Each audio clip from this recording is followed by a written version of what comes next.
And Miss Cristina Clark is in the house. Yes, and wait a minute. Is Dr. Nelson soon to be here? Brother Ray's on phone here. Brother Ray.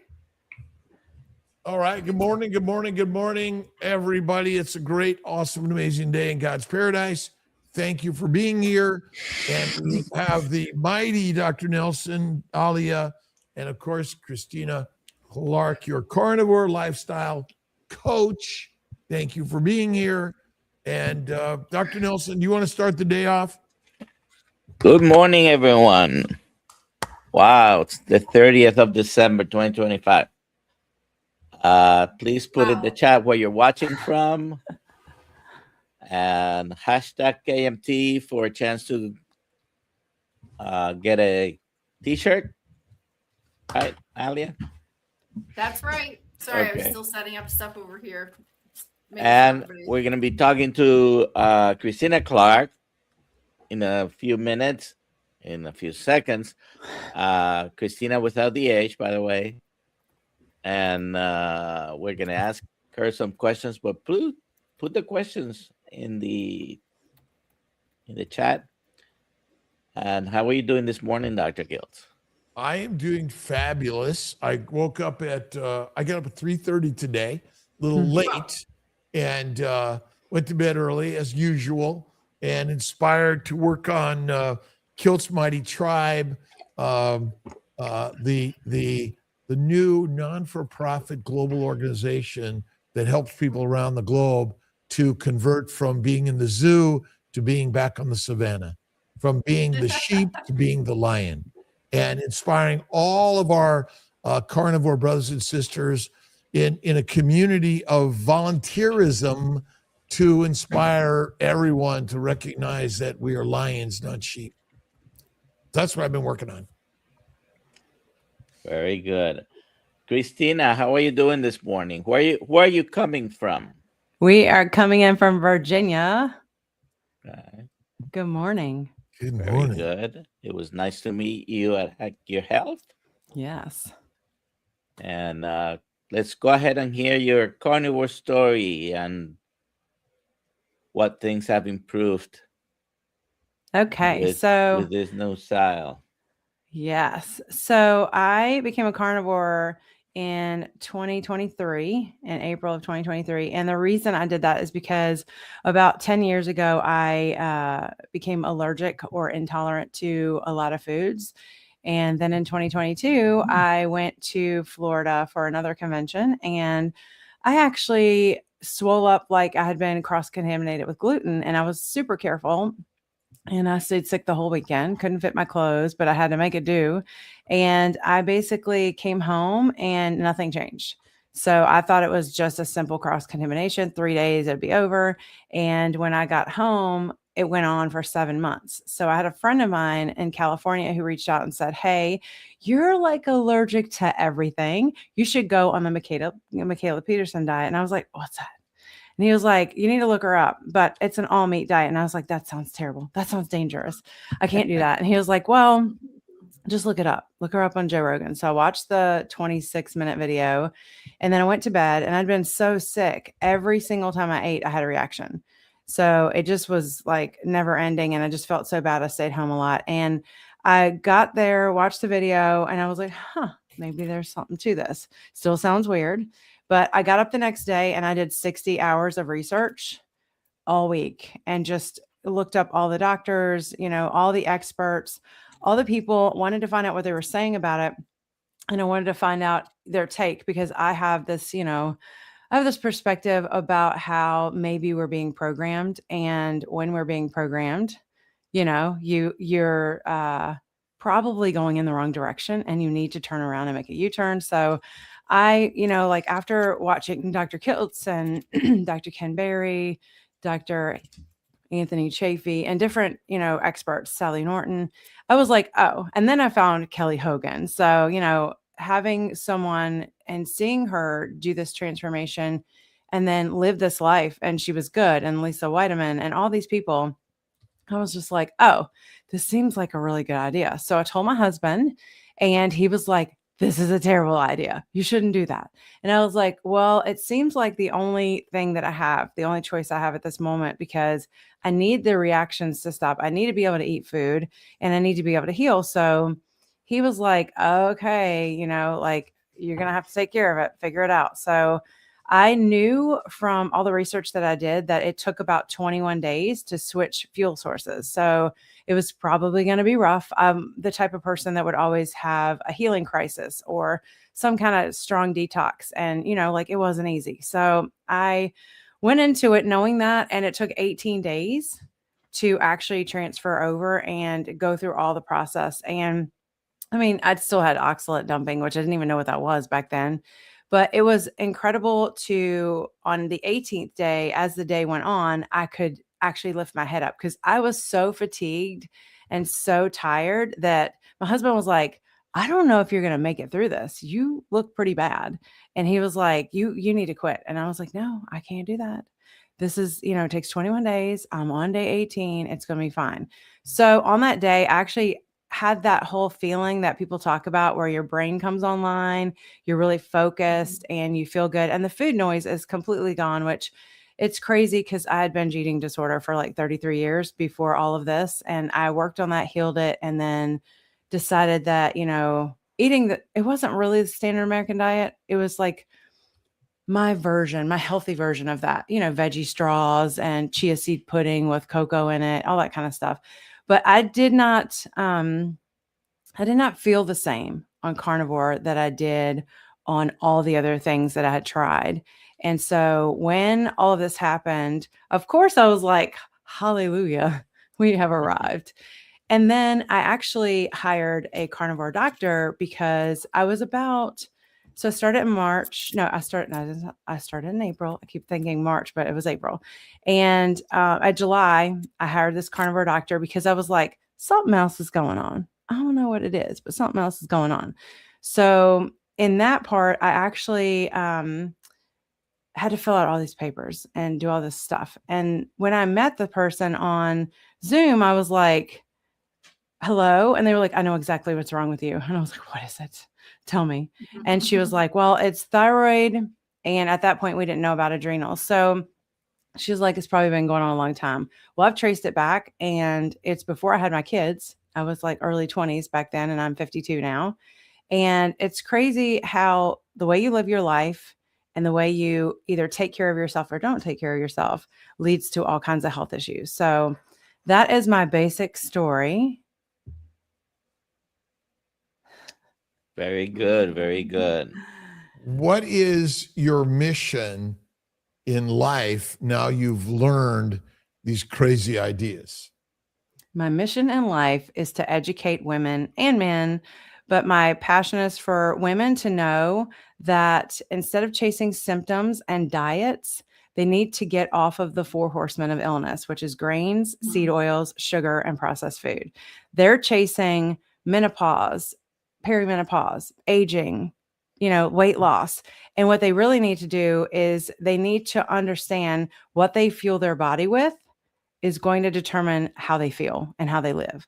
So my passion is to educate them and to come alongside them and help them to change direction. But they're the driver and I'm the passenger in the car with the map. Very good analogy. We've been lied to by the scientists that tell us science knows better than our ancient spirit and nature. And ultimately, we've been following the scientism, which is basically killing all of us. And well, what about your macros? And what about butyrate? And what about your vitamins? Which should it be grass-fed or grain-fed? And ultimately, there's such a simple story we're missing, isn't it? True. It is. It's crazy the lies that we've been told just about red meat, fat, and salt. These are very ridiculous lies that we've been told. And these foods are actually hypoallergenic, especially the red meat, hypoallergenic and anti-inflammatory. So of course we've been told not to eat that. And we're chasing, all these other things like symptoms trying to feel better. And it's really what we're putting in our mouth and how we're living our lives. What you put in your mind and your mouth matters most. Absolutely. Should be good, positive, loving, and kind. And it should be the mighty, fatty, rare to raw meat, salt, and water, and less frequent meals. Exactly. People eat, oh my gosh, they eat every 2 hours. And then they're like, they can't even think. And I'm like, well, what are we eating? How do you think that's making you feel? We're inspired by the past suffering of our brothers and sisters and our suffering to help give a new story and strengthen our children's children's children. Isn't that what we're really here for? Absolutely. It's crazy to me, and I keep saying that, but it just blows my mind, the direction that we have gone as a society and as humanity. We believe so many things that are making us sick and that are keeping us sick. And we will not look outside of it just based on what some people said a long time ago that was based on flawed research. And I think mindset is super important because we think usually the same thought over and over and over again all day long. And then we're believing it and chasing it. And it's not even true. We don't even stop to say, is this even true? Should I be believing this? Maybe I should think a different thought and I'll get a different outcome. Right. Yeah. Flawed research. It's sort of like this idea that, again, it isn't all research. Let me figure it out, right? But in fact, it's already been told thousands and thousands of years ago. So all we have to do is, rather than research something new and different, is go right back to our ancient instinctual way. Exactly. And what about this madness that we have to eat fiber and fruits and vegetables? What about in winter when you can't grow those things? And should we eat seasonally instead of eating something that comes from around the world somewhere? It's crazy. You wouldn't We weren't survive waiting seasonally. for it to be shipped around, right? What was that? You wouldn't survive seasonally. I'm waiting. I have papaya trees, mango trees, lime trees. I have all these trees. They haven't. It's been almost a year since they produced fruit. We're all dead. So Well, plants- you wouldn't even survive. Plants are mighty smart. They know how to control the environment and all the organisms out there. Mhm. The microbes in the plants basically control the herbivores, the omnivores, and even us carnivores. Yeah. So what's your take on that as far as like, I know that you talk about this, but like, don't we, when we eat fiber and we eat vegetables and we eat fruit, doesn't it change our bacteria in our gut and make us want more of those things versus if we weren't eating them? Well, James Henry Salisbury work basically showed that a plant-based diet proliferated the microbes, which ultimately want to kill us. And so the microbes are not good for us. They happen to be there. And you're right, our plant fiber-based diet feeds them, allows them to proliferate and cause all of our damage and disease. What we really should be doing is minimizing the plants and the fiber, maximizing the fatty meat, and eat less frequently, and we'll be healthier than ever. But let's just say you're getting ready for the winter and you're a bear, you're eating animals, berries and grass.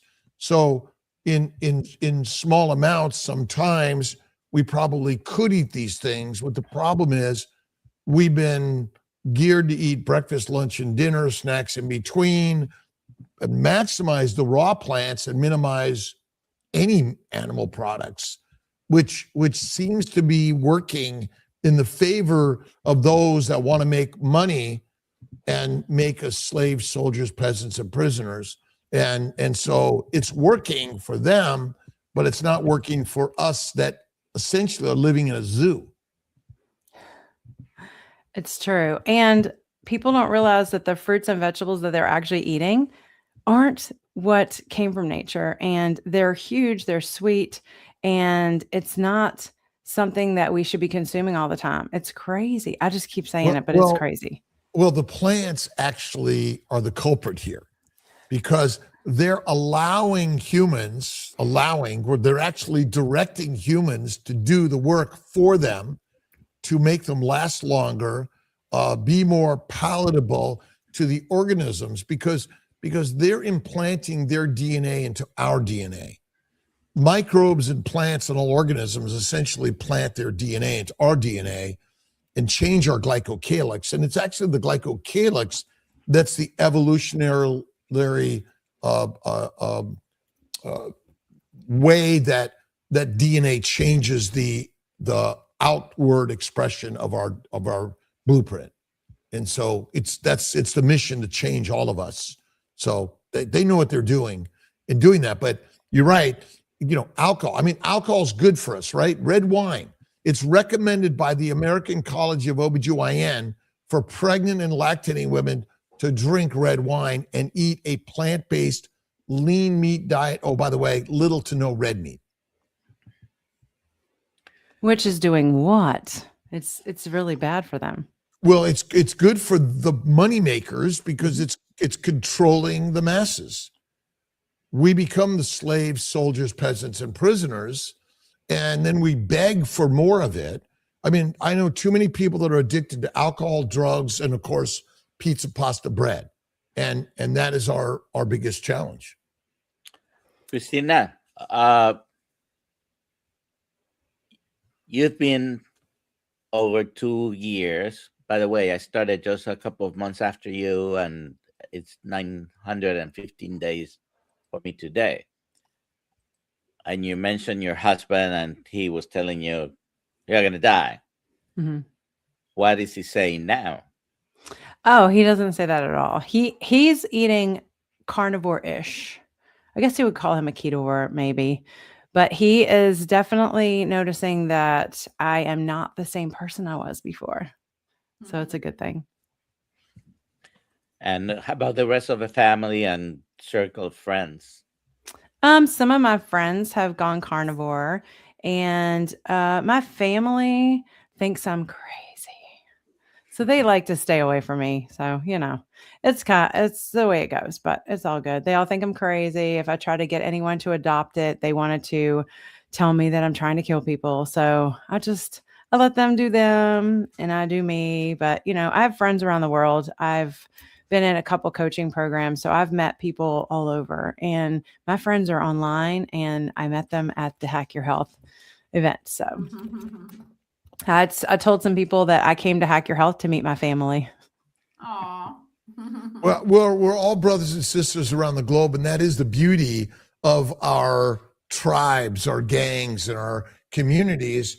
It is a brother and sisters way, and we're here to help build our children's children every day. Absolutely. Good morning, So Jonathan. I like to talk about genetics versus epigenetics, and how people don't realize that they can change their health. They can change their future through lifestyle. And they believe the history of their family is going to dictate how they live and what's going to happen to them. And I don't believe that's true. I think that when you change the way you sleep, you change the way you handle stress, you change the way you eat, and you change the way you hydrate and move your body, that these things can determine how you live, how long you live, and how happy you are while you're living. It's absolutely our DNA doesn't change as much as our glycocalyx changes. The outward epigenetics, which essentially is the thoughts in our mind, which are vibrational energy to change the message that is put out by our cells, right? And I say that the master mind here is the lion's mind and the wolf's mind. And when we live and think like that, and we realize, oh my God, I'm no longer a domesticated animal. I'm not a sheep anymore. And the communities sort of help support that. I think is so radical and important. I mean, truly, there are people that become carnivores and then sort of like venture out of it and go back. But I would say that at the carnivore lifestyle, which to me is fatty meat, salt and water, one meal a day, and faith in God, and go out and do something every day, go to work, is a game changer. And, like how many people say, oh, I was miserable on that. No, they were masterful, but it's hard to stay strong like a lion. It's easy to be weak and, go to the pizza, pasta, bread, heroin, cocaine, marijuana, nicotine, and excessive caffeine. Yes, and I'm giving up. I do decaf coffee. It's mold free. It's got minerals in it, but I'm going to give that up on the 1st. And I'm going to do 31 days. And I'm still deciding if I'm going to do egg yolks. I just don't want to do too many things at one time. I only eat like 5 foods at this moment. So yeah, I'm going to do the lion diet for the month of January, which is World Carnivore Month. And I am going to see the benefits of just removing things that are actually not helpful. I think if you got rid of the egg yolk, you might be surprised. Okay. Well, we'll see what happens. We'll see. Yeah. I don't know that is actually, I would say, again, this is everyone's own 30-day quest. Each and every one of us, whether it's coffee or no coffee, caffeine or no caffeine. I think minimizing, eliminating caffeine is probably good for us. I think that if you're going to be fatty meat, salt and water, and you're going to add some bone broth or egg yolks, you're creating it and be it and strengthen with that. That's my 2 cents. I think I could do maybe February with no egg yolks. I'm so used to having coffee in the morning it's decaf coffee, but it has butter in it. And that's kind of like my first thing that I like to do. I've got water first. I go outside, I ground, I look at, towards the sun. But I think that doing the coffee for the month of January is going to show me, and I'm going to do the full 31 days. I know everybody's like 30 days. I'm going to do 31. And then I will see how I feel. And then maybe the month of February will be a no egg yolk month. And we'll just be with meat, tallow, salt, and water. Well, fatty meat is essentially, lean meat and tallow, I guess. But tallow is different than fat. Fat is raw adipose tissue. Tallow is rendered fat, which is not as good as strict whole adipose fat. Okay. Well, I'll be looking into that. Yeah. That's why I would say you're better off just cutting some raw fat from the cap of the steak and chewing on that, which I think is like masterful meat. Again, adipose tissue and fat causes no disease. It's lean meat, plants, and being too lean is not good for us. Oh, that's good. Well, we'll just see what happens. I had thyroid issues and I actually lost a lot of muscle when I was going through all of that. And I kept staying up late and looking at blue light and knowing all these things were bad, but just under a lot of pressure and had a lot going on, and realized, oh, maybe I need to slow down. Well, I'm wondering if when we think we lose muscle, we're losing intramuscular fat, which is different. As long as you do the work and resistance work, your muscles stay strong.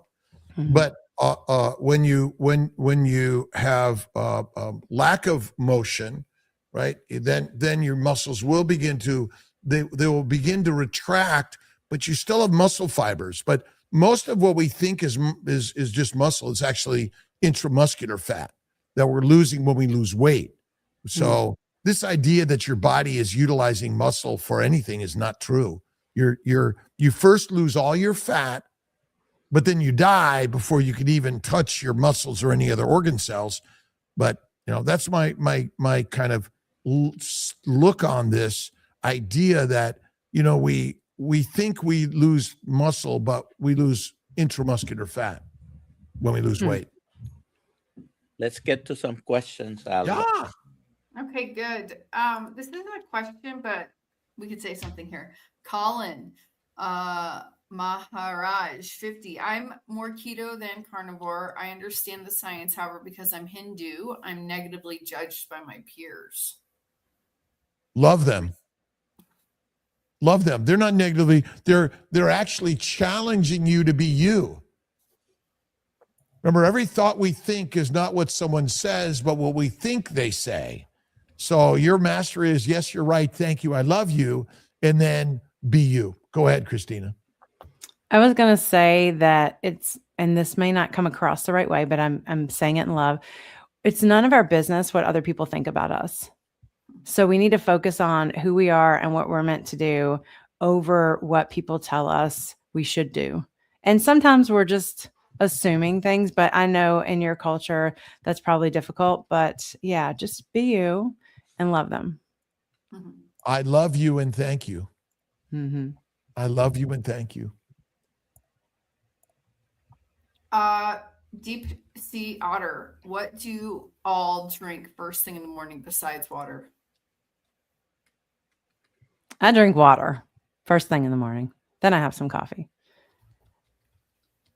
Same.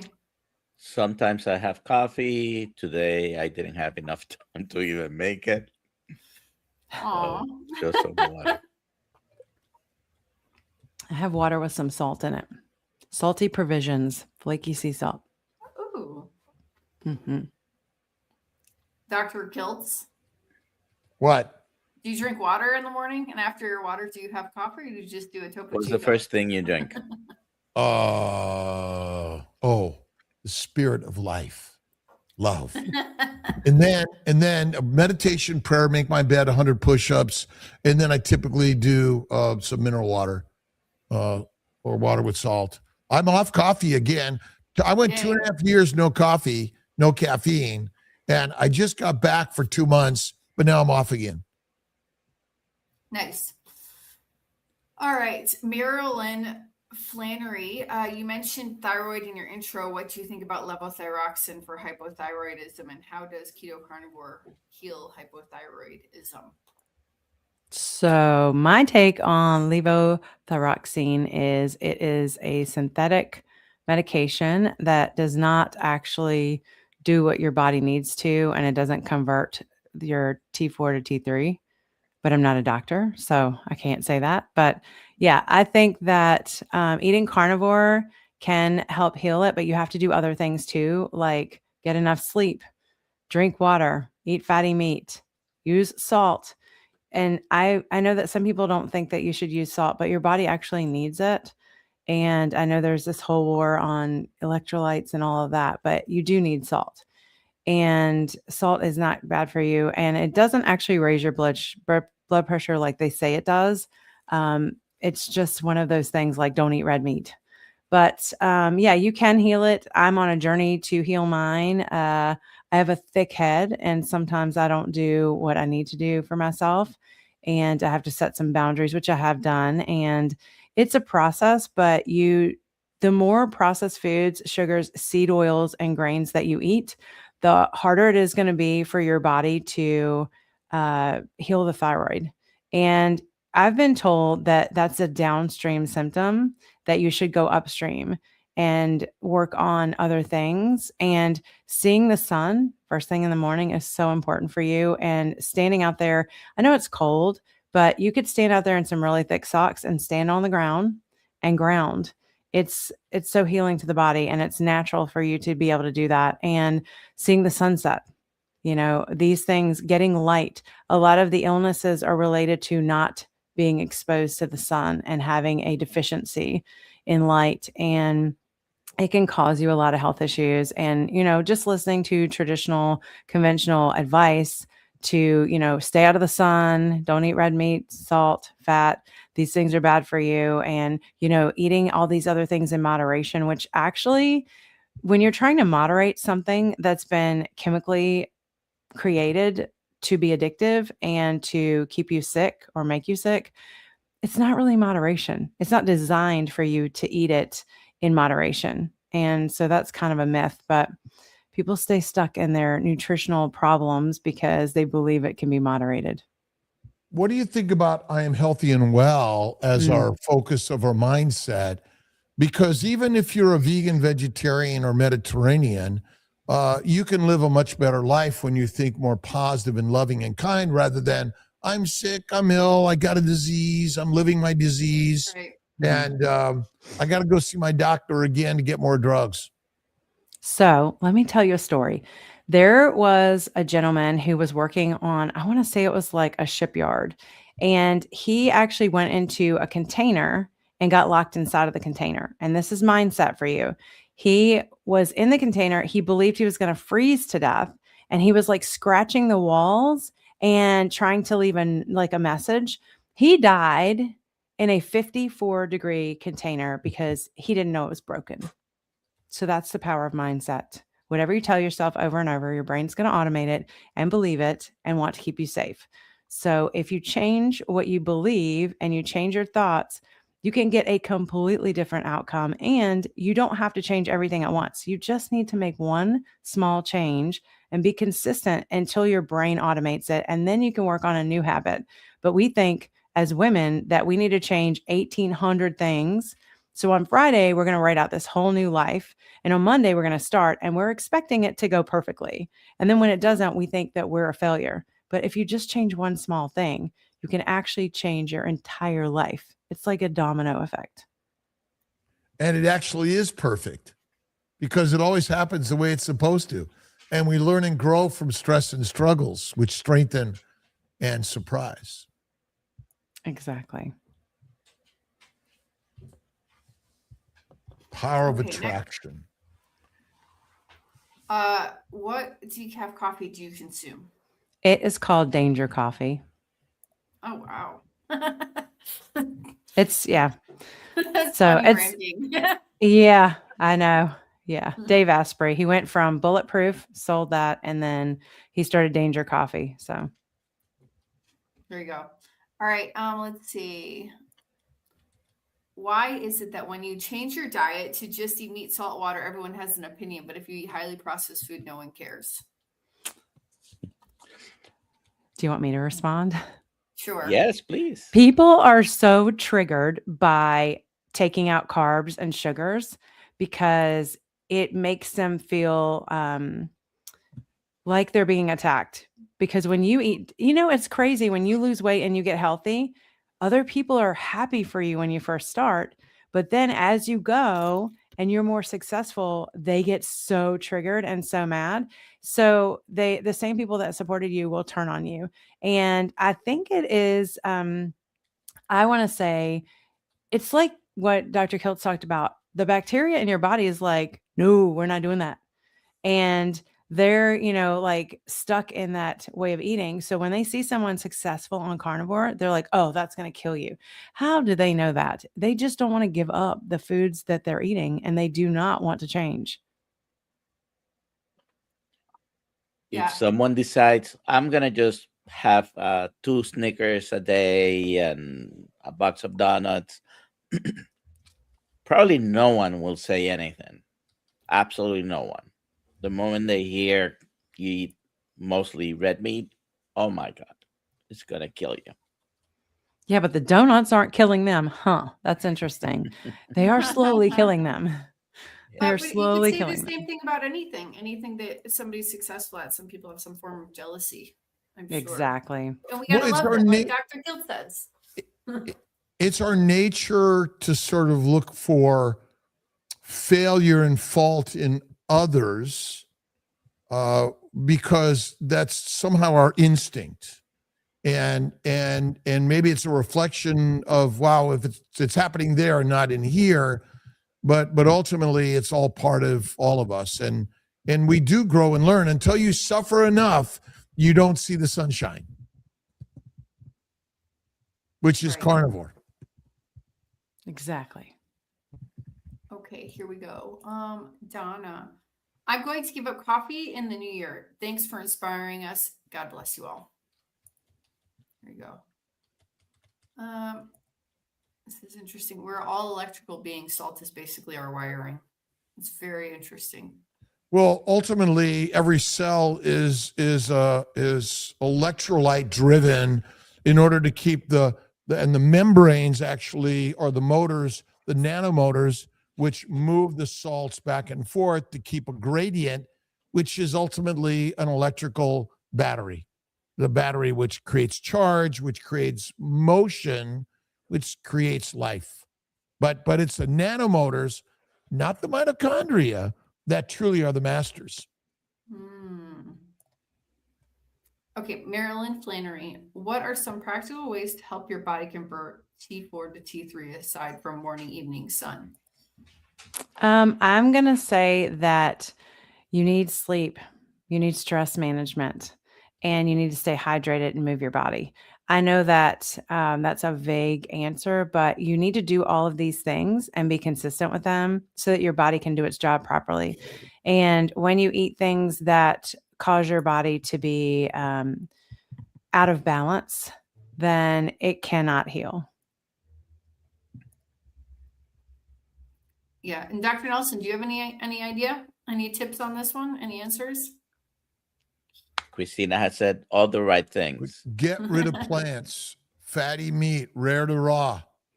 And I would say organ meats. a balanced nutrition, right? Dr. Yeah, Kiltz? but balance. Right. Fatty meat, salt, and water. There you go. And one meal a day, less frequent meals. Allow more fasting. Allow the gut to be empty.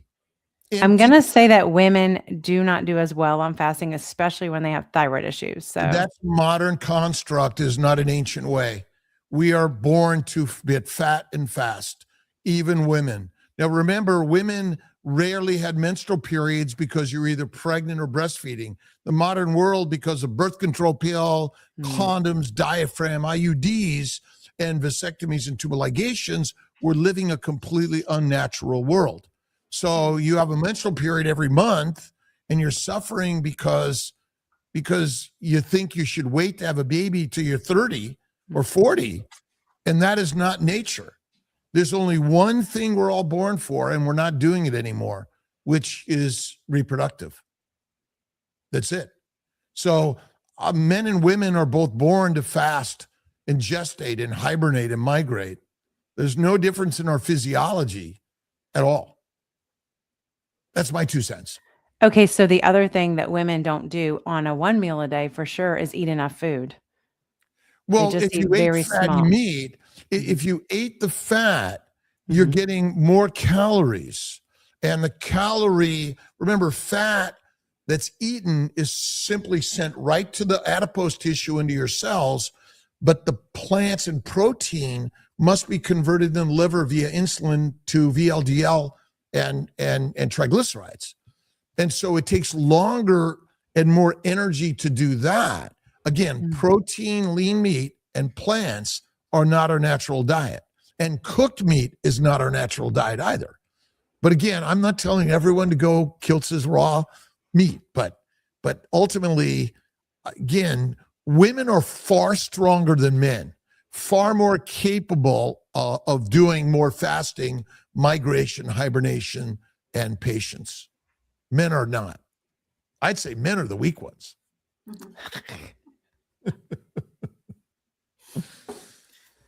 The back and forth is good, Christine. Don't forget, you could go right at Kiltz. I love it. It's funny though, because, okay, so when a woman is actually sick and dealing with health issues, fasting can be helpful, but it also can cause the things to last longer in times that, like thyroid issues, adrenal issues. Fasting can be amazing, but if they are so sick, and especially when they're still eating the standard American diet, they're going to not heal. Well, again, this is where, so a bear will hibernate 6 months, gestate, and be healthier than you know, including no loss of muscle or bone mass. And so when we're sick, the body, especially nausea and vomiting first trimester, the body says, don't put that food in my body. Remember, progesterone is a hyperphagic hormone because it rises in the luteal phase once you, in order to get fat, to survive the famines, the fasting, and the hibernation, the migration.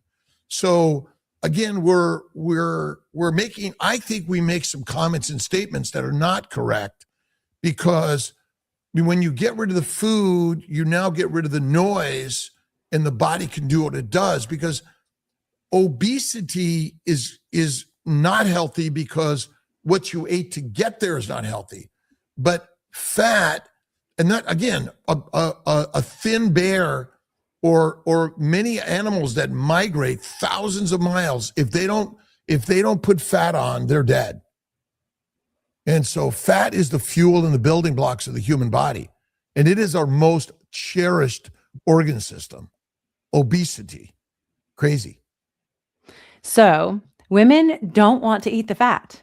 They do not want to eat it because they think it makes them fat. And they do not want to do all the things that are necessary. And that's the hormonal issues and everything too, is they're not taking in the fat. Well, they're brainwashed. Mm-hmm. They're brainwashed and convinced that you should wait to have a child and that you should take the birth control pill, which is a controlling pill for the masses. And ultimately again, scientism really should be our word, and authorities are your authority is right. They want you to be weak and meek and not have children and not build your brood to be the masters of who and what we are, which are lions, not sheep. Exactly. So what is your take on all of the people in the carnivore and ketovore space who say that if you have body fat, you should not be eating fat because it is going to store on your body? What are the odds there's going to be a massive war or disease that's going to wipe out our food source? What world do you live in? We chastise obesity, but we're the dumb ones. We're like, oh, shit. Damn. Again, it's the human body and mind and cells know what to do. In a time of much, we must consume much in order to get fat to survive the time of lack, which it is coming. Now, again, it can happen to any of us in our sickness. I mean, cancers and many diseases, fasting is one of the best things you can do, and fat is one of the best things you can eat. Because when you eat adipose tissue, it doesn't require the liver to be metabolized. So you're right. It's sort of like, but we're talking a different message anyway. We're not accepting that we're weak and women are different and they can't be strong. They are stronger than men, way stronger. And they can hibernate, gestate, and migrate, and they will do that to save their children's children's children.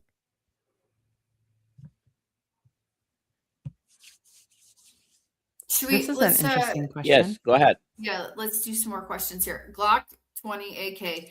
Is sugar an addiction? When I try to cut sugar, I get horrible cravings. Well, Yes. Guess what? That means it's what? An addiction. Well, remember that sugar was never available in the ancient environment. It's a modern drug. Cane sugar, even honey, mass produced, it's all a modern drug to keep us all drugged up. And glucose is not your mitochondrial energy.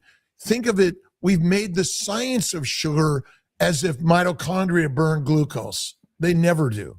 You cannot, impossible. But we tell you that so you'll want to eat more of it to keep the masters in more money. One of my community friends who just passed recently, Carl, made billions of dollars on cane sugar. And he had a much bigger airplane than I did. Wow.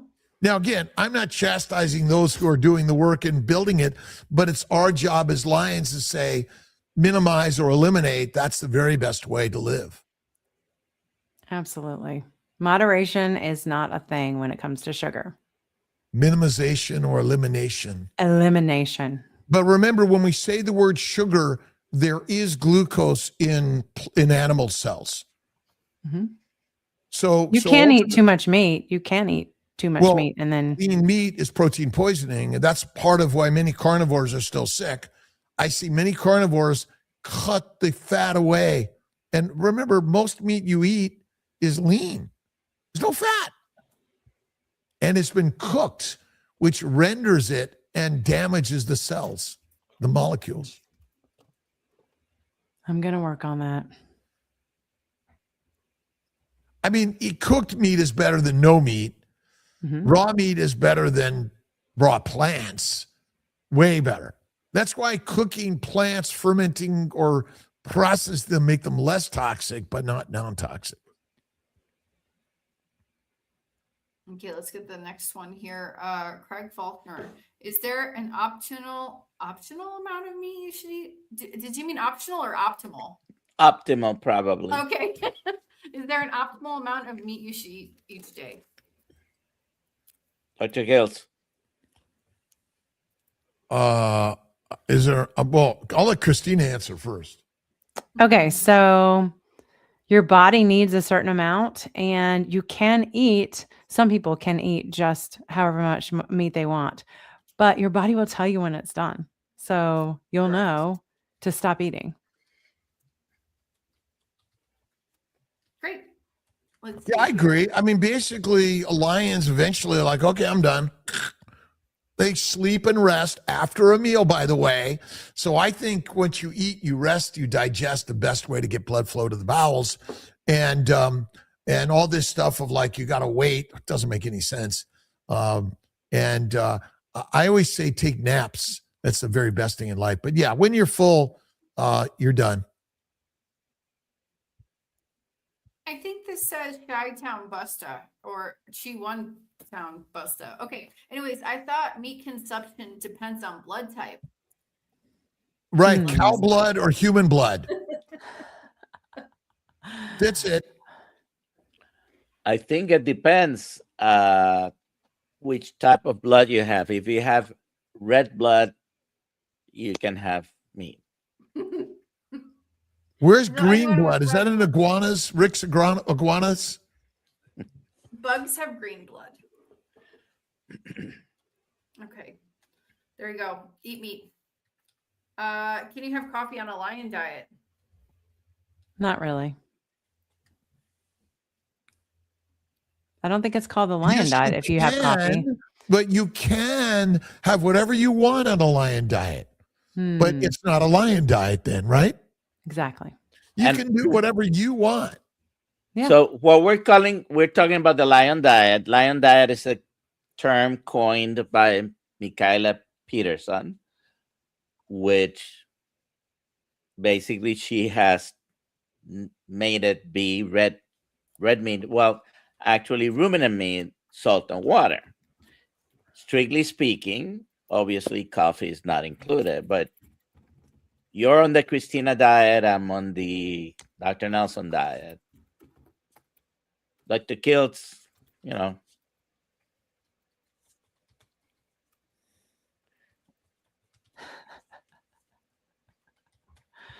Dr. Kiltz is on the Dr. Crazy Kiltz diet. Kiltz concepts, right?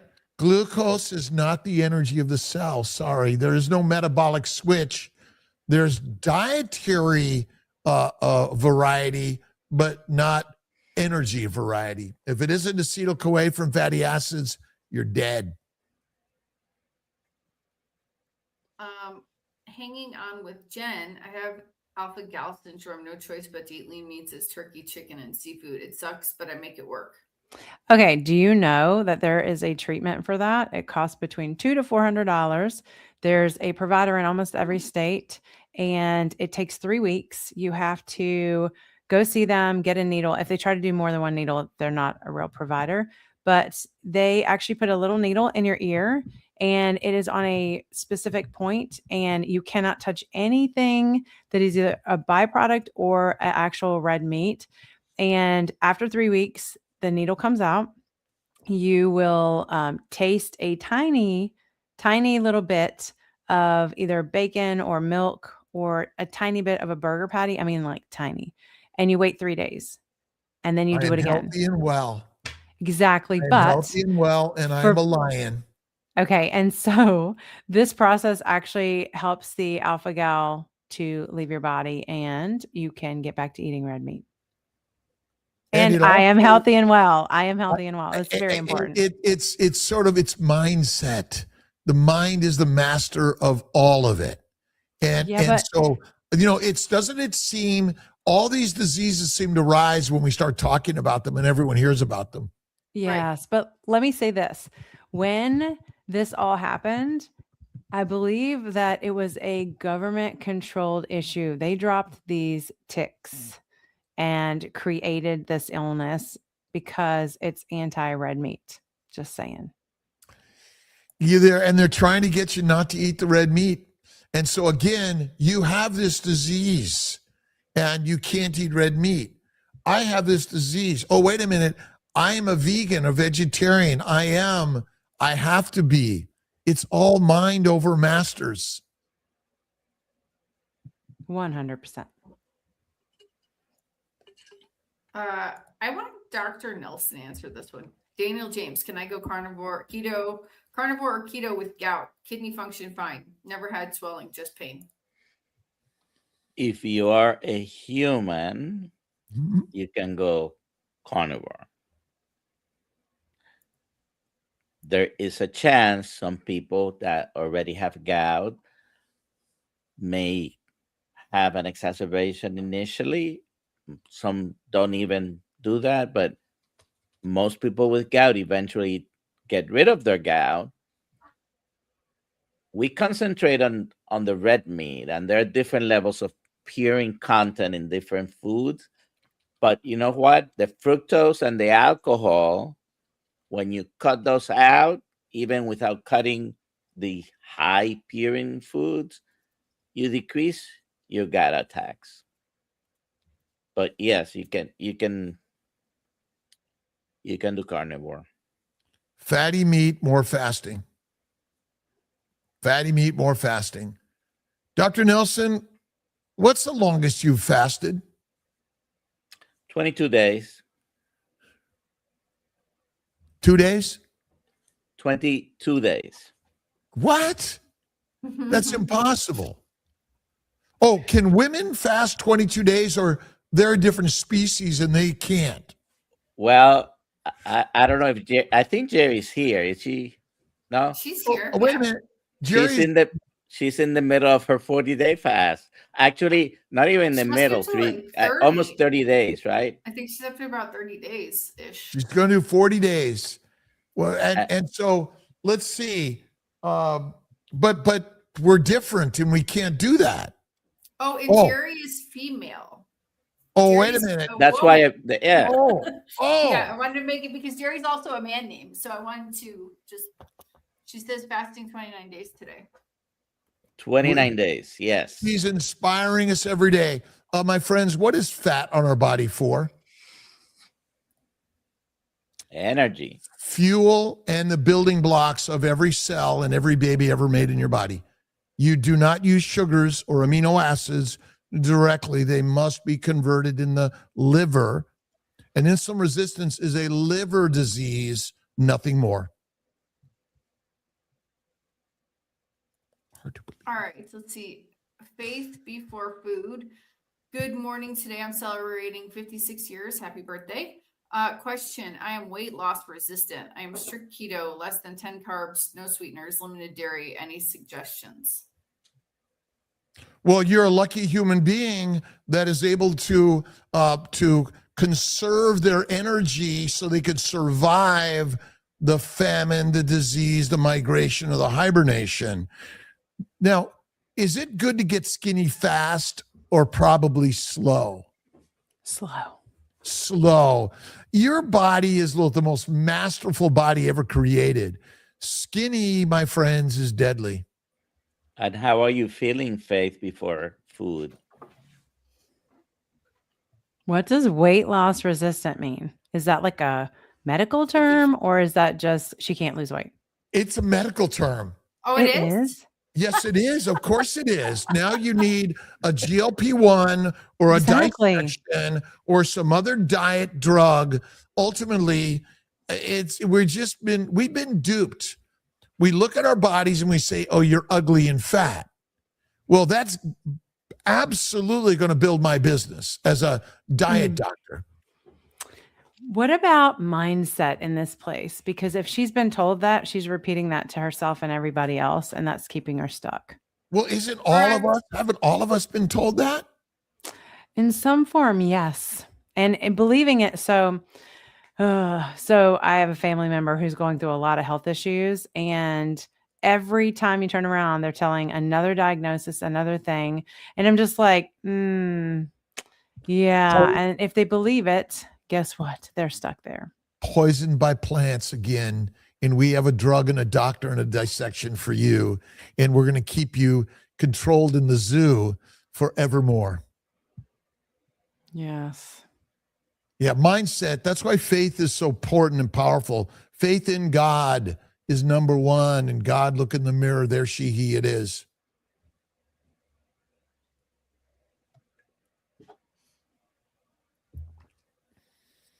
What's the next mission, Cristina Clark, without an H? That's right. Without an H, you remembered. What is my mission? What did you ask me?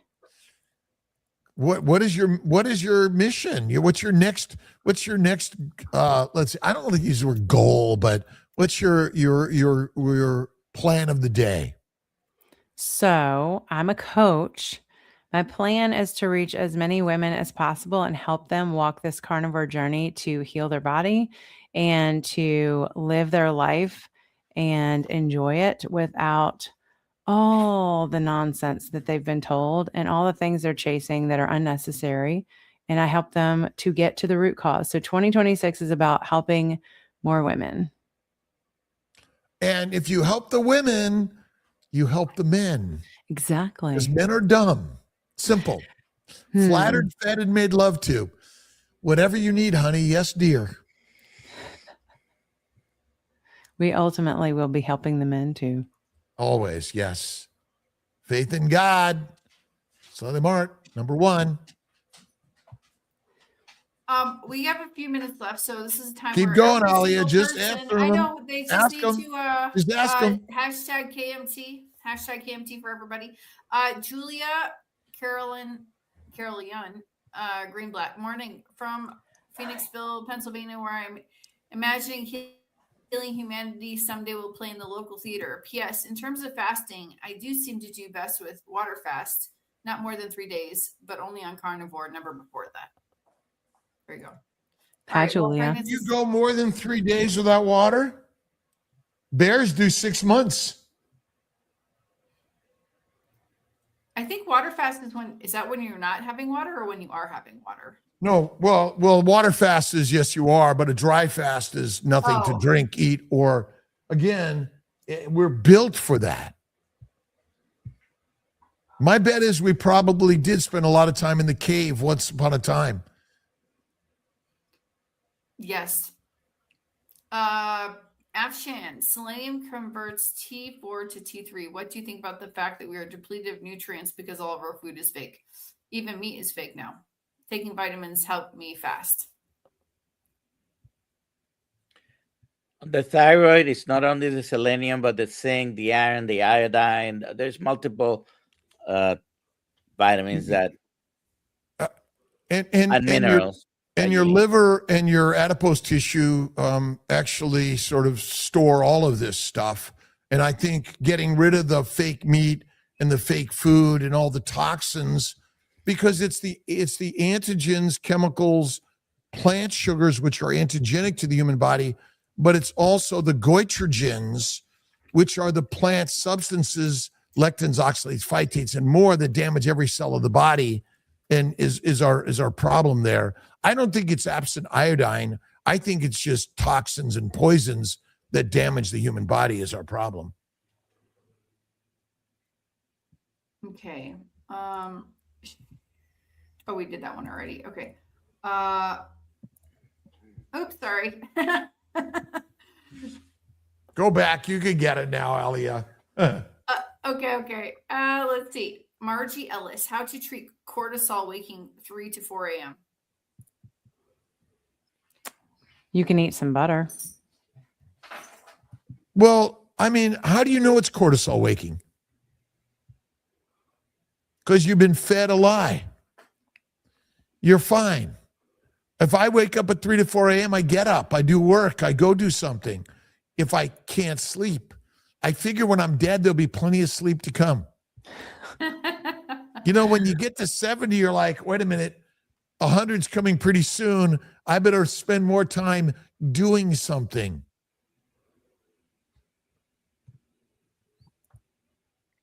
Yeah, I think the scientism has given us a lot of diseases.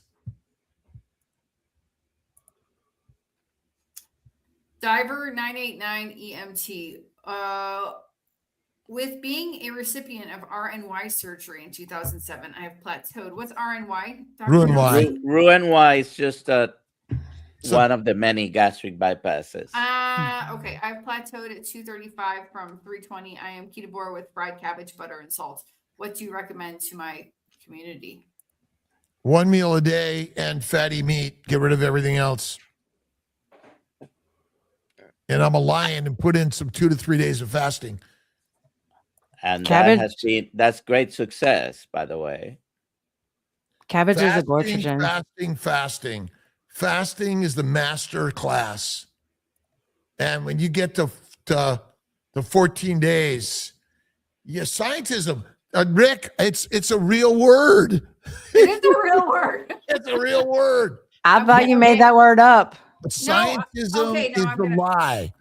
We've been led to believe there's hard truth in science. It's the most amazing lie that everyone thinks, well, glucose is your energy. Yep, because they want you to be glucose centric. I put the definition into the chat.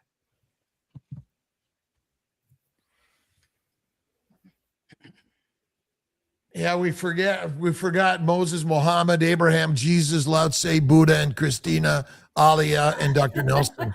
God is all of us. Aw. Time to change the wisdom in the words, that we take it back. There's only one authority, and that's God within all of us, period. That's the beauty of social media and the internet. Everyone has access to all of this without going to school and waiting for the authorities to tell you the right answer. Iguanism.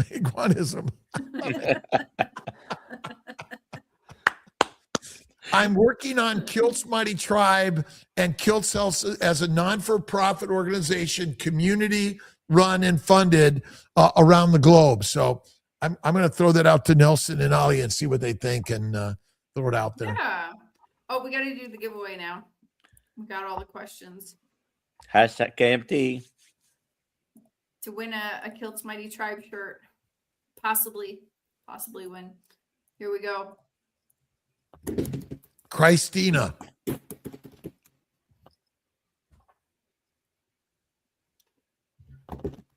Michael Smith, congratulations. Please All right, email me your Michael, shirt size yeah. and address, and we'll get that to you right away. Thanks for playing. I love y'all. It's a great, spectacular day.